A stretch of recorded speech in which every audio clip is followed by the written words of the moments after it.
Right, so I don't know how to start a YouTube video, so we're just gonna go for it. So today, I've decided to read fucking creepypastas. Creepypastas are still cool. This creepypasta is called, what's it called? Anna and Elsa discover soda burping. That's what I think it's called. Nah. I'm joking. The real title is actually Anna and Elsa discover. We're going to be reading a creepypasta that I picked out because I looked at Creepypasta guy on YouTube. I picked one of the videos out. This one's not even on the Creepypasta wiki. What the fuck? I've just been chosen for an award. It says, "You are the chosen." I didn't agree to this. I was just on Twitter like 5 seconds ago, and it just put... What the fuck? What's going on? No, leave me alone. Leave me alone, I don't want to fucking... I just got brought to a fucking virus site or something. I just want to read creepypastas, man. Alright, here we go. It's not on the Creepypasta wiki. It's called... I sold my soul for a used dishwasher and would like it back. Well, you know, it's an interesting title. I thought that might as well pick it out, see what it's all about. Here we go, this is the start. As the title says, I sold my soul for a used dishwasher. It seemed like a solid trade at the time. You know, fucking solid deal. How desperate must you be for a used dishwasher to sell your soul for it? It seemed like a solid trade at the time. It was fucking great.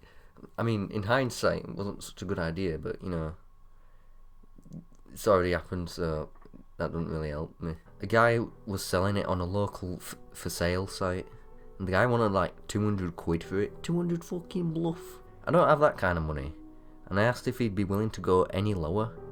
In a joking manner, he suggested that he'd sell it me for my soul. And then I took the joke too far. I thought he meant it literally. I fucking took a knife to my chest, and then I ripped out my heart, threw it at this computer screen, and it went through the screen and into his through his screen. He suggested that he sell it me for my soul, and even included free shipping and installation. Sweet, sign me right up. But didn't he say it was a joke? This guy's a retard. He emailed some documents which I didn't even read. Retard. What an idiot. I signed, and the next day 2 men showed up and installed it. I was pretty smug and assumed the guy just needed to get rid of it and had a sense of humour. Some guy just liked my photo on Instagram. Guys, I'm really popular now. Do you know how many followers I've got on Facebook? I've got 800 followers on Facebook. You don't even know. I've got fucking 1,000 Facebook friends. You know, I'm friends with PewDiePie on Facebook. You get me? Are you friends with PewDiePie on Facebook? No, you're not. Look at me. I'm Facebook famous. You know what I mean? However, it's since come to light that I may have actually given away my soul. And souls are real. Who knew? Not me. Who doesn't know that souls are real? What a fucking retard. This guy's so stupid. He thought that souls weren't real. What a fucking retard. Honestly, this guy's a fucking prick. I fucking hate this guy. Being soulless seems to come with a few side effects that have slowly but surely begun to impact my daily life. I don't dream anymore. Instead, each and every night I find myself entering a pool of nothingness that I can't quite describe. Isn't that a dream?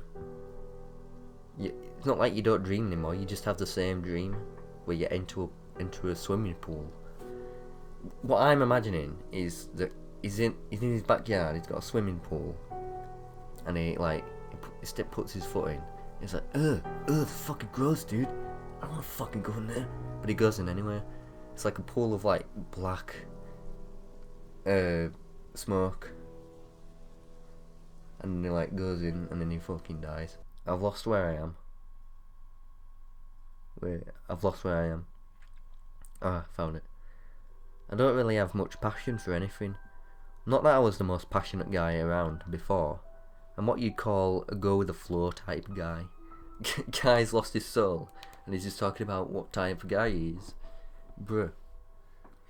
I don't laugh or cry. I'm never happy, nor sad, angry, or excited. Everything is just inconsequential. Nothing has meaning. I just am. That's not a feeling, you retard. Oh, and I can see the... and I can see the dead, which kind of sucks. What is this? You know, Mr. Creepypasta, the guy I got this creepypasta from, he like reads all these really good creepypastas. I listen to all of them. This one I'm reading right now, and I haven't watched this video obviously, but this one I'm reading, this was like shit. What the fuck is this? It's just kind of shit, you know. Seeing the dead, it's kind of rubbish, you know. It's not how they make it out to be. Make it out, but whoa, I could see the dead, dude. But no, it's not that good. I first realised that I could see the dead when I walked into my apartment and just saw a dead guy. He was just standing there staring at me. I was like, oh, how you doing, mate? He said no. I was like, oh, that's kind of weird. So I sat down. I don't know how I knew he was dead. It was just like an instinctive feeling I got. Plus he's sometimes slightly transparent, which is a bit of a giveaway. When you got transparent people in your house just walking around, you need to like call an exterminator or something. Exterminator comes around like, mate, I can't do nothing about this. Why'd you call me? You're like, what? It's transparent people. Like, come on. You're an exterminator. You're supposed to like get rid of stuff like this. And then the exterminator gets dementia, and he's like, who are you? Where am I? Yeah, look. He just walks around the apartment looking pretty pissed. I guess I would be too. What? He just walks around. He like goes in your fridge and like steals all your food. I learned from a neighbour that he died from an heart attack caused by Viagra, and that the girl had freaked and bailed on him without calling cops. Wait, no, he goes over to his neighbour and he's just like, yeah, this is like transparent man just walking around my apartment. You know about him? He's like, oh yeah, that's Fred. He died a couple years ago from Viagra. You know, don't mind him. He's just you know, he's just gonna walk around. You know. Took a few weeks for him to be found too. When the apartment began to secrete a rather unique stench. He's still stiff. Wait, he's still stiff down there, naked too. Wait, so he's just walking around the apartment, naked? That's what I want. Someday I just want like this transparent guy be walking around of my apartment naked, looking angry all the time. It's uncomfortable, sure, but I don't exactly have the means to move somewhere else. Truthfully, he's kind of a chill dude, as far as the dead go. He just looks frustrated all the time, but mostly keeps to himself. He's just kind of a keep to himself kind of guy, you know. You know, on his Tinder account, he looks kind of, you know, it looks like his pictures, you know. He's kind of truthful. He's kind of honest. He's kind of a like chill guy, kind of a swell guy, you know. Spends a lot of time in the bathroom staring at himself in the mirror. He leaves when I need to shit though. He leaves when I need to shit though. So at least he's considerate. I call him Gary. You eat Gary. That's just not his name. Like, he's going around calling this transparent dude, like, you eat Gary? And he's like, that's not my name. Besides me ethereal roommate, the dead mostly wander around doing naught. They can't really interact with out, so which I guess is pretty dull. There's not as many of them as you might think, because I suppose most of them move on to the next place. They're not all like Gary either. The vast majority that I've seen have disturbed me beyond measure. Burnt walking corpses. It doesn't say corpses, it says copses, by the way. Copses like cop. Forever crying out and yelling and screaming in agony. Fathers and mothers following their families, crying out to be noticed, begging to be able to tell their loved ones that they're still with them. How sad. But having absolutely nowhere to do so. The children are the worst. They don't have the means to understand what's happened to them, and spend their days wandering the busy streets, reaching out for a helping hand that can't even perceive them. It would be tough to watch. Not soulless. What? I don't know what that says. I can't read me. Plus there's a whole eternal damnation thing, which is pretty daunting. The dishwasher has also started leaking, and I didn't exactly get a warranty. That's the worst part. I hadn't managed to make much headway getting it back. There's not much solid information out there about reclaiming souls, believe it or not. What are you talking about? There's loads. I tried contacting the guy who bought it to see if he accepts refunds. He hasn't replied to my messages, which is a bit of a dick move. Fucking dick. Just reply to my messages, you stupid. Come on. You've got my soul. You've had your laugh. Give it back, man. Give it back. Give it back. Please. Give it back. I tried contacting the guy who bought it to see if he accepts refund. Oh wait, no, I read that already. Mostly I've spent my time browsing the internet and looking for a loophole. No such luck so far, but I'm optimistic. Anyway, last night I came upon some article on the absolute deepest recesses of the internet. Somewhere no living man has ever been. Jeez. It was page 5 on Google. Bloody hell. We're in the deepest part of the internet now, boys. Page 5 of Google. That's like too much, man. Nobody ever goes to page 5. It was a ritual to summon a demon. A decent starting point, I guess. It's not exactly like I can be dismissive of the supernatural any longer. I won't go into any details. Let's just say that it involved some candles, burning some incense, and offering up a series of foreign spices. I raided my neighbour's spice rack. Come on, why would you do that? You know, you should be grateful he told you, like, who Gary was. Nothing really happened at first. I prepared the summoning as instructed, chanted the words as best I could. Gary joined in. He sat with me. He was sitting on the sofa and watching. I wish he'd at least put down a towel before he sat on things. But each time I'd suggest it, he'd just walk through a wall or something. There's no sense arguing with some people. Like, Gary, put on a towel, man. Bloody hell. You're gonna stay in the furniture? And he just walks through a wall and he's gone forever. What an arsehole. I eventually gave up, sat down next to Gary and turned on TV. We watched some Netflix and chilled. Gary stayed at his ghostly boner for a while. Not a bad evening. I had almost forgotten about the entire summoning thing when my apartment burst into a supernova of despair. His apartment just explodes. Green flames roared and licked the ceiling, emerging from an abyss that opened up on my floor. My heart grew still and my blood ran cold, not because my landlord made it very clear that any damage to the walls and ceiling was coming straight out of my deposit, but more so because I was immediately filled with the daunting sensation that I had made a huge error in judgment. I may be empty, but the one thing I still could feel was fear. No, I don't think that's how it works. You lose all of emotions except fear. Why? I don't think that shouldn't be a thing. I think they should patch that in the next batch. That should be a bug fix. A voice emerged from the fire, so deep that I could feel the vibrations weaving through my bones and to Gary's boner. It was familiar, but utterly alien at the same time. A voice I'd heard 1,000 times, but also never at all. My brain immediately informed me that I should be running away from whatever unnatural hellscape I had just welcomed into my own.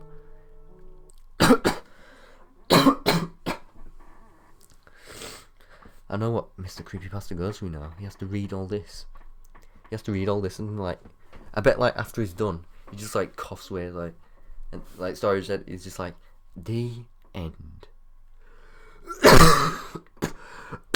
Filth, shit and filth running over the mountains of flesh and bone and bile. This is someone talking. Who's talking? People piled together in pits with hands and arms outstretched, reaching towards the sky. A mass of men and women and children, and all screaming and begging and crying out, clawing at each other and trying to pull themselves from the pit of their own waste, like maggots festering in a wound. My words caught in my throat, the inside of my mouth drying in an instant. Alright, okay, noted. Now, if we could just go back to the issue at hand. There is pain! There is unimaginable oceans of pain that drag you down into a depth of horror. And like, this demon's kind of stupid. Is this a comedy that I'm reading, or is this a creepypasta? What am I reading? Where am I? What am I doing? What is this? Hello? Storms of acid rain down upon the... Yeah, I got that. Now, I really do have some questions if you have a moment. I get the feeling I won't be able to do this twice. Ask them, mortal, but know that words cannot convey the true reality that awaits all that walk the earth. There is no escape, there is no heaven, there is no justice, there is only pain. Yeah, I got that. Well, I guess I just wanted, how to get my soul back, I kinda lost it. I kinda sold my soul for a dishwasher. The fire grew dim for a moment, as though it was pondering over my words. My apartment grew silent. Gary looked at me, bewildered. He apparently deemed that what was occurring more important than his eternal erection. You summoned me here, mortal, for such a petty concern as a soul. I, who has forged empires and tempted saints, whose name is forbidden in 1,000 worlds for fear that I shall return to reap what is owed. You dare bring me such trifles? The cracking of the flames seemed to turn into more of a taunt from the damned. I could see that faces were like making fun of this guy because he just wants his soul back, and they're all making fun of him. They're all pointing and laughing. They pull his pants down and they point and laugh at him. Like, haha, loser. You want his soul back? Wow, what a loser. Only he whom has claim over your soul may return it, and only from his own free will. Souls cannot be stolen or claimed, they can only be given freely. Okay, that was something I could work with. I stood up and took a few steps back from the flames cautiously. I hadn't thought of how I was supposed to end this summoning, because I honestly hadn't expected anything to come out of it. Hindsight can really bite you, I guess. The laughter grew louder. Yeah, I told you they were laughing at him. Until it filled what felt like the world. Who holds your soul, I cannot say, mortal. But you have more pressing matters at hand. You may be soulless, but you will still feel every single one of the sweet pleasures that damnation has to offer. You will come with me now and taste the sweet nectar of true suffering. Why? He didn't do it. From the black abyss that covered the ground, an outstretched hand had emerged. The palm grew larger than my head. Its skin was ashen grey, cracked with veins of pure fire. You are mine now. You will come with me, willing or not. There is no escape. You will witness firsthand my dominion. I will tear you limb from limb, and then reform you all. Gary stood from the sofa and walked towards the abyss in all his naked glory. He raised an outstretched hand, from which a pillar of light shot forth that almost blinded me. I could still see spots. Who is this guy? Is he Polka Dot Man? You know Polka Dot Man, when he gets punched. It's in a comic, when he gets punched he sees like dots. I can't remember what Batman says. He says something like, I bet you'll be seeing spots, Mr. Polka Dot. You little clam. That should be a new insult, little clam. Someone's like bullying you, you just go, shut up you little clam. The beast roared and screamed, its arms shredding into dust and falling into the darkness. The flames withdrew it, and sudden gust the whole vanished into nothingness. Gary looked at me, shrugged, and walked into the bathroom to stare at himself in the mirror. I didn't ask. That was yesterday. I spent the night processing the whole ordeal, and figure it's time to start looking. So, if anyone knows the guy, just, let me know. I'm open to suggestions as well, if anything develops. I'll be sure to let you know. There's a part 2. I'm not going to read part 2. My throat's dying. There's a comment here. I'm glad Gary was able to help you out. Maybe you can find him a ghostly lady friend to help with his stiffness. Looking forward to hearing about your next adventure. It's just an adventure, Right, so that was the video. That was the video I just made. I'm gonna edit it. It's gonna be sick. It's gonna be a sick video, Okay. Bye. See.